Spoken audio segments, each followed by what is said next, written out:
Hey guys, it's Shakira, and it is time for the show. I mean, episode one's out the way. So here we are, episode two. Day lady from the swamp water, sink through all that fuck shit. Bitches always tryna run up, I'm too far, couldn't touch this. Cash out, gon' crash. My name is Shakira, and this is the Void to Void podcast. Okay, so today I definitely want to talk about my favorite rapper because what kind of show is this if I don't talk about the things that influence me?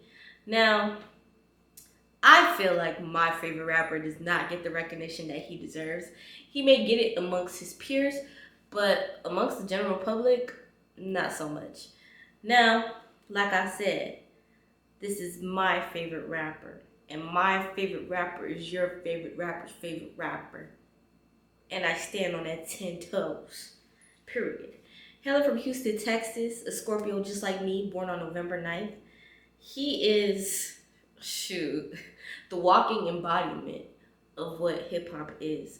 I mean, you can't compare him to his peers. The sound is just different. But if I had to compare him to someone, I'd say Ice Cube. They both came from groups. They both went on to have successful solo careers. And the swag, the energy, the lyrics is just different from what was coming out in those times. Now, my favorite rapper has some pretty dope features. I'm talking about Tupac, Master P, Nas, Ice Cube, Benny Siegel, Too Short, Jay-Z, and the list goes on, but I gotta stop right there. And that's really just a few. That's not all of them. But I threw the ones that you guys definitely would be like, hold on, who you talking about? So he started off as a DJ, going by DJ Action, which led to his deal with Rap-A-Lot Records and getting him into the group Ghetto Boys. Now, if you don't know the group, you know the song. My Mind's Playing Tricks on Me. I sit alone. I'm talking about Scarface, y'all. And if you don't know who Scarface is, I'm not talking Al Pacino. I'm talking about the Houston rapper Brad. Okay.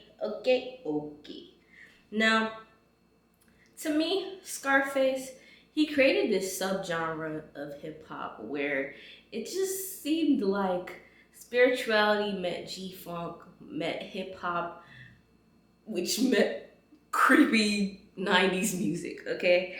And I really feel like in modern day society, Jordan Peele and the composers and scorers that work on his movies took a page out of Scarface's book. Because when you think of Scarface's music, right? Think of Seeing a Man Die, Smile. The use of the deep tonality, the chop and screwness, the grittiness, the synthesizers, all of these buildups that make the song as spooky as they are.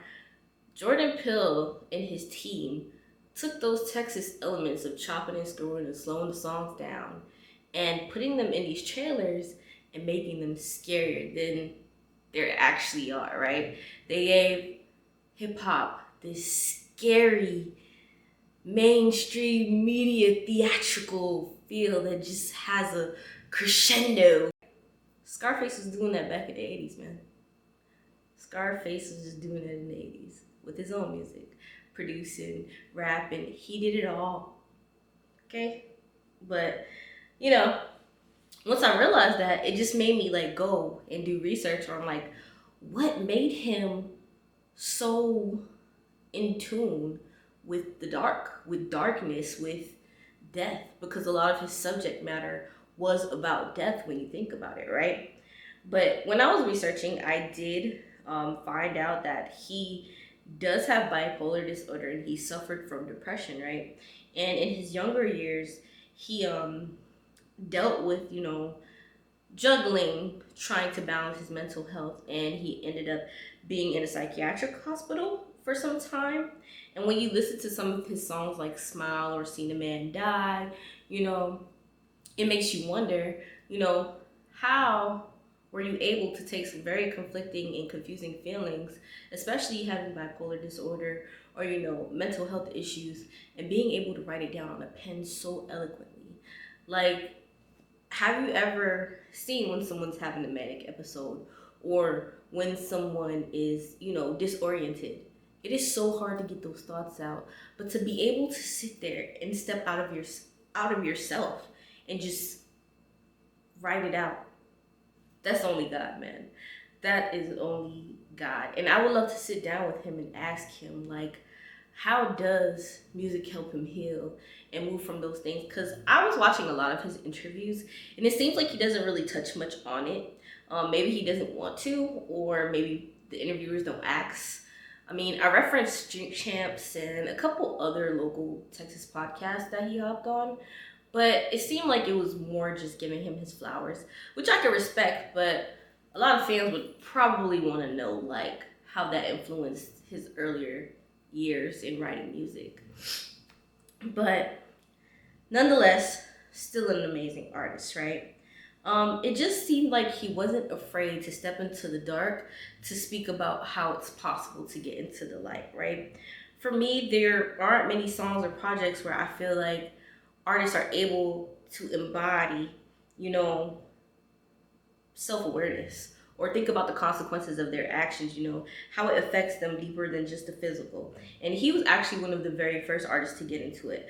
I mean, with Never Seen a Man Cry, I can argue to my dying breath that that song was one of the most perfectly crafted images of someone not atoning for their sins and feeling sorry that they now have to answer for them, not having time to, you know, repent. You know, when you think about it, them being afraid of death. When you listen to the song, this is someone who has dealt with the challenges of life, from being in the penitentiary to not receiving love how they should, not being able to readjust and rehabilitate, having to revert back to the vicious cycle that they're trying to escape from, and ultimately that being their demise. And having to live with the fact that it's hard to break out of that cycle no matter how hard you try, but here we are, and I don't want to go.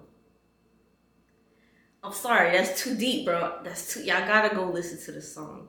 And I can't sit here without saying that there are so many men in this day and age, if they took the time to go through his catalog and, you know, his discography of music, especially with this being men's mental health month, like, I feel like them listening to Scarface expressed his emotions in those songs, and the parallels between being institutionalized, dealing with mental health issues, and also just feeling conflicted or wanting more for yourself, your environment, speaking on past transgressions, speaking on where you came from. I feel like a lot of men would be able to start the conversation of, okay, so how do we fix this? How do we come out of this cycle, right? To me, a song like that, it's immortalized.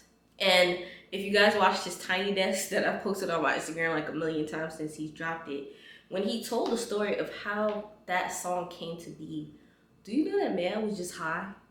It was one random night, he was high, and he just spit some stuff. He just spit some stuff. And that was what was on his mind. And that blows my mind to think about that. And as someone that writes poetry, writes music, to just know that God speaks through people sometimes and just leads them to just flow like that, it's crazy. It is crazy. And that will always be my favorite hip hop song. Now, when I think of that song, I can't help but compare it to Money Trees by Kendrick Lamar. I don't know why, but it gives me that same that same feel. It's like in the same universe but different. Like the line, the one in front of the gun lives forever, it still speaks of like a cycle and someone being immortalized, right? And I don't know. It just puts me in this space where it's like, I get that he's a Texas artist, but I don't know, like listening to him in the subject matter, it gives West Coast so much. And I don't understand why. I don't understand why. Because his influences mostly came from up north or the south where he was from. And while we're on the topic of influences, shouts out to Mike Dean. I mean, his production team added just as much more value to him than he already does. He produced a lot of his work, you know, But Mike Dean was a pivotal force in making sure that Scarface had that sound, that grit and grime, that Texas wood grain gripping nasty 90s spooky stuff, right? And Mike Dean is one of the pioneers of production culture. That white man right there knows his stuff. I mean, when we think about it, we talk about the Dr. Dre's, we talk about the Timbalands. Mike Dean was really one of the producers out of the South that gave Texas its notable wood grain gripping sound. I'm talking about he worked with Pac, Zero, Nate Dogg, Scarface, Travis Scott, Beyonce, Migos, ASAP, Pop Smoke, Big Sean. We could keep going, we could keep going, we could keep going. But Mike Dean is stamped. And Mike Dean is a driving force as well as to Scarface and his influence on the world. And if you listen to the Tiny Desk, it seems like there's this team between Scarface and Mike Dean, and Mike Dean just brings out the best in Scarface. And I love to see it because Scarface was hopping on the guitar, Mike was on the piano, they were switching around, and just to see the musicality and see how Scarface was able to take his influences as being a DJ and understanding musicianship and translating it into practically composing his whole entire Tiny Desk. And seeing just Mike Dean follow through and do the lead, it's a great assist. They're a great team. And yeah, them Texas boys know what they're doing. Now, I was listening to his first two projects, and there was a clear funk influence.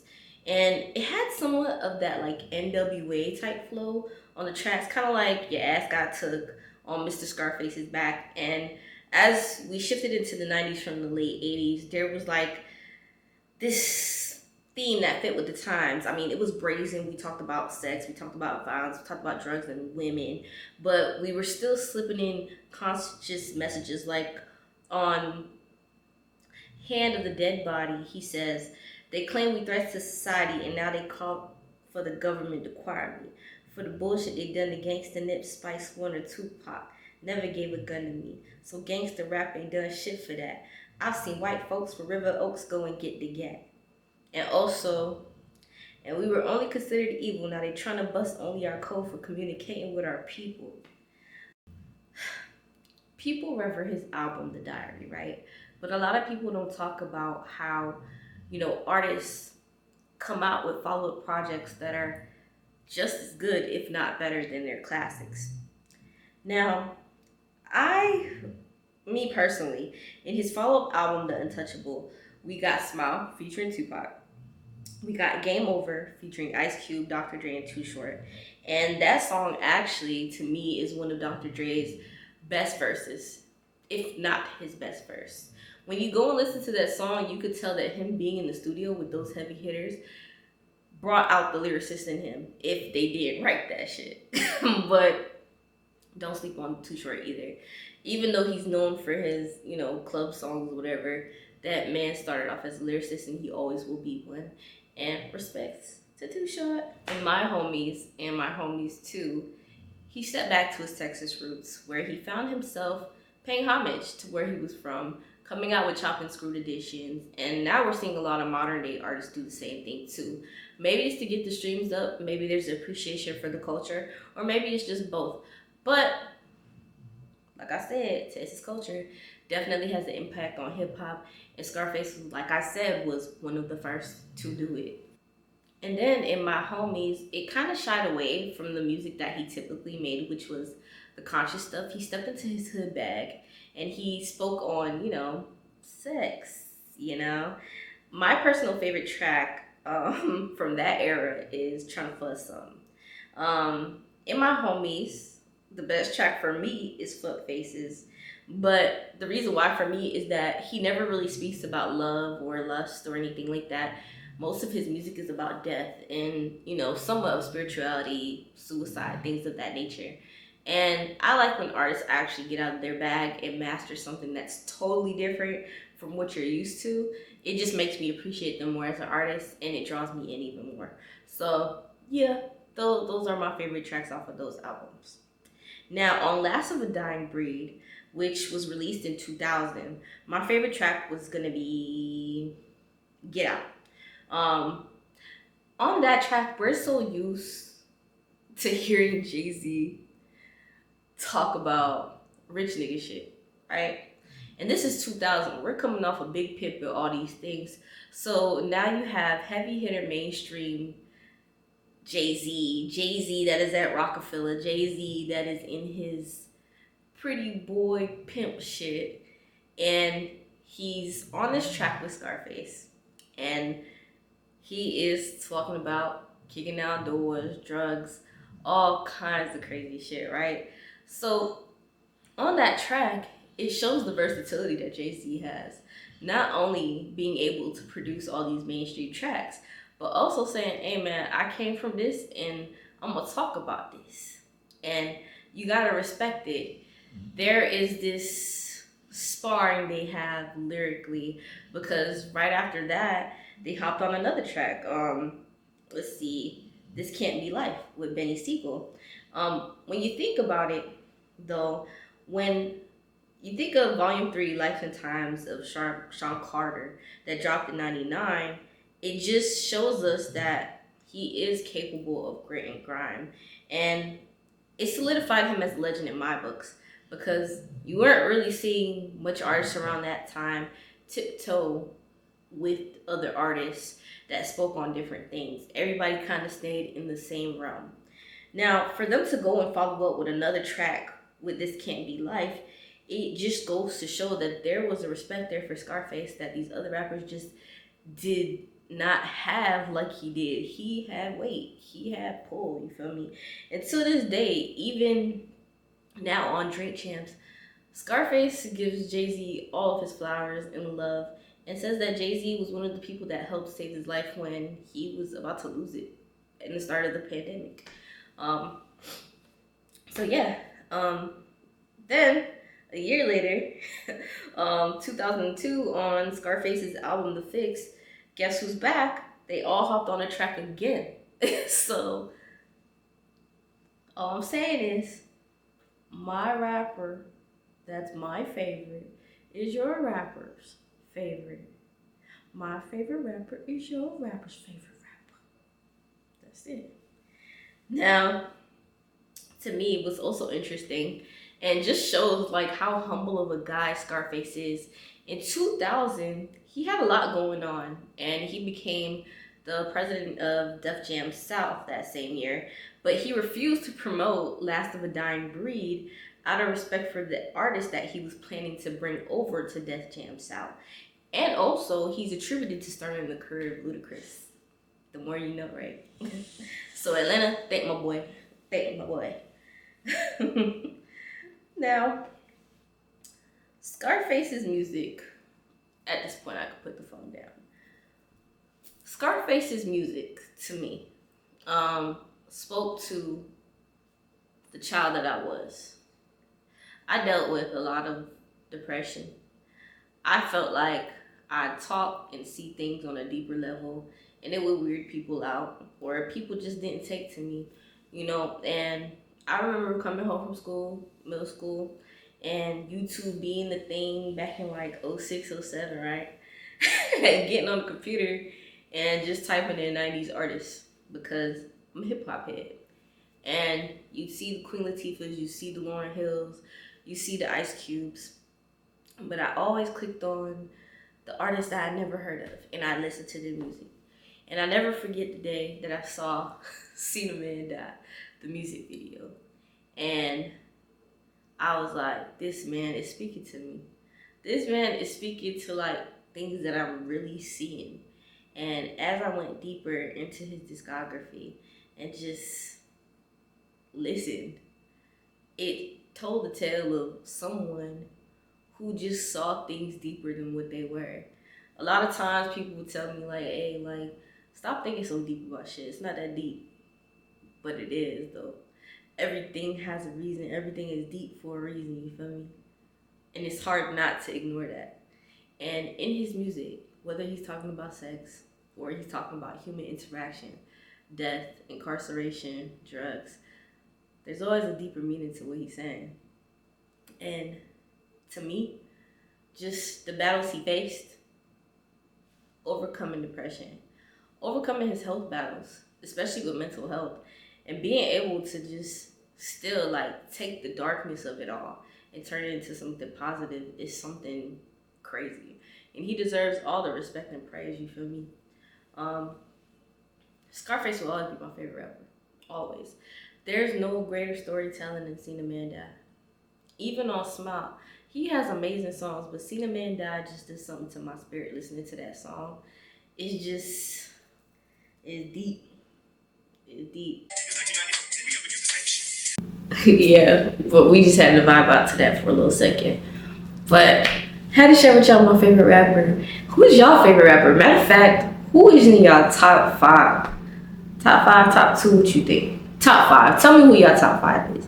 But for me, if I had to do a top 5, it's in no order, but Scarface is number 1.